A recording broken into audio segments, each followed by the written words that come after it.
welcome to another episode of Fierce Fabulous Fridays, powered by Girls Who Print. I'm Kelly Mallozzi, Vice President and Program Director of Girls Who Print, and today we're diving into a topic that cuts across every line on our resumes, every stage of our careers, and every life chapter we walk through. Confidence. Confidence is one of those things we all know we need, but few of us actually know how to define it for ourselves. It's almost like an invisible ink that brings our potential to life. And yet it can fade, shift, and even betray us when we need it most. Over the next little bit, we're going to unpack what confidence really means, how it evolves with age, what can block it, how it shows up in our careers, and of course, how the Girls Who Print community helps each of us cultivate it and sustain it.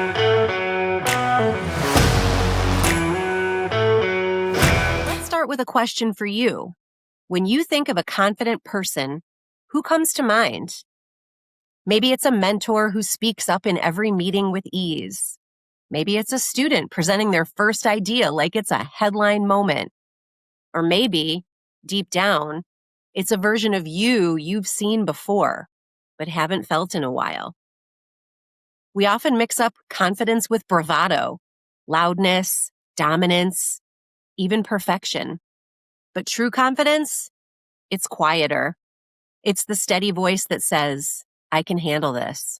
Even when you've never done it before, confidence is not about being fearless. It's about acting anyway. It's the bridge between self-doubt and self-trust. And here's the truth. Confidence isn't something you're born with. It's something you build, moment by moment, decision by decision.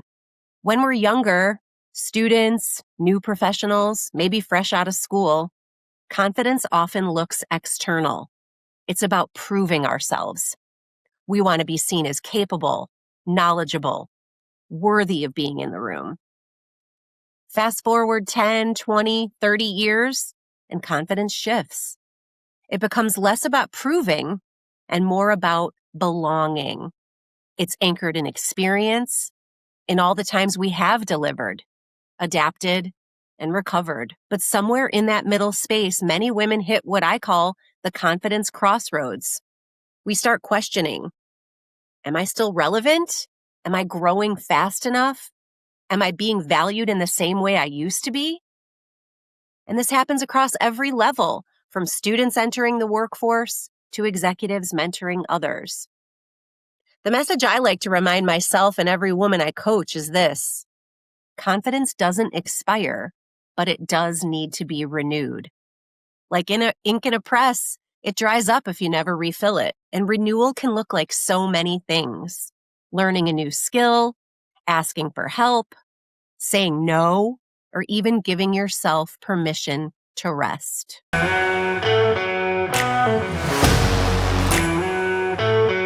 So let's talk about the things that get in the way of confidence, because it's not just about fear. There are patterns most of us share. The first one is comparison. It's brutal, especially online. You see someone else's highlight reel and start questioning your own value. Then there's perfectionism. The idea that confidence is a reward for flawless performance. Then there's judgment, both external and internal. We worry about coming across as too much, too assertive, too ambitious. And finally, there are systemic barriers. Women in print still face gender imbalance in leadership, technical roles, and visibility. That context matters. These are the quieter confidence killers, the ones that hide behind expertise and experience. The key is not to eliminate those voices, but to recognize them for what they are: noise. Perception is another beast, because often confidence in women gets read in complicated ways. Speak with authority, and you might be called intimidating. Show humility, and you risk being overlooked. This double bind can make it feel like confidence is a gamble, but the real power comes from authenticity. The sweet spot where you bring both confidence and connection. I've watched so many women walk this line. The ones who thrive are those who let their confidence be contextual. They know when to lead the conversation and when to lift others' voices. That's the kind of confidence that earns lasting respect.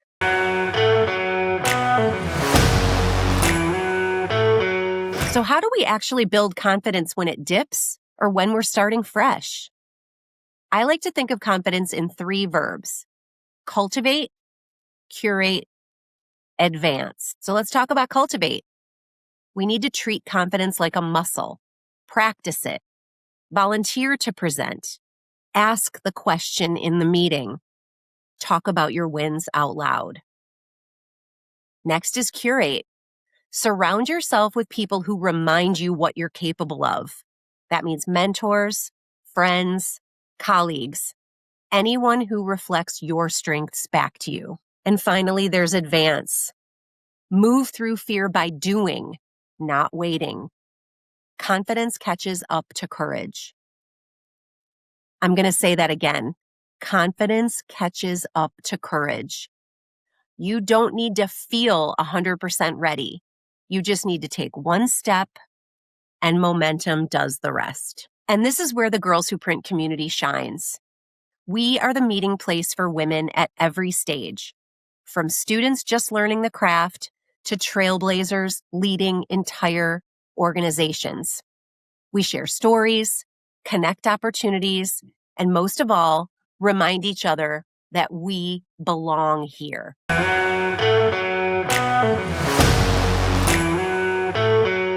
Confidence grows faster when it's shared.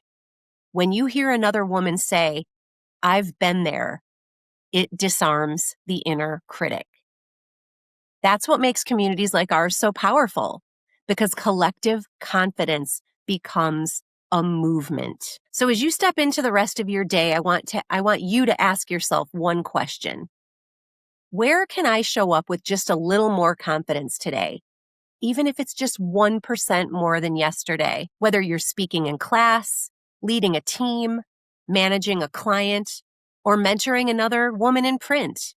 Your confidence invites others to rise with you. Remember, confidence is not a shield, it's a spotlight.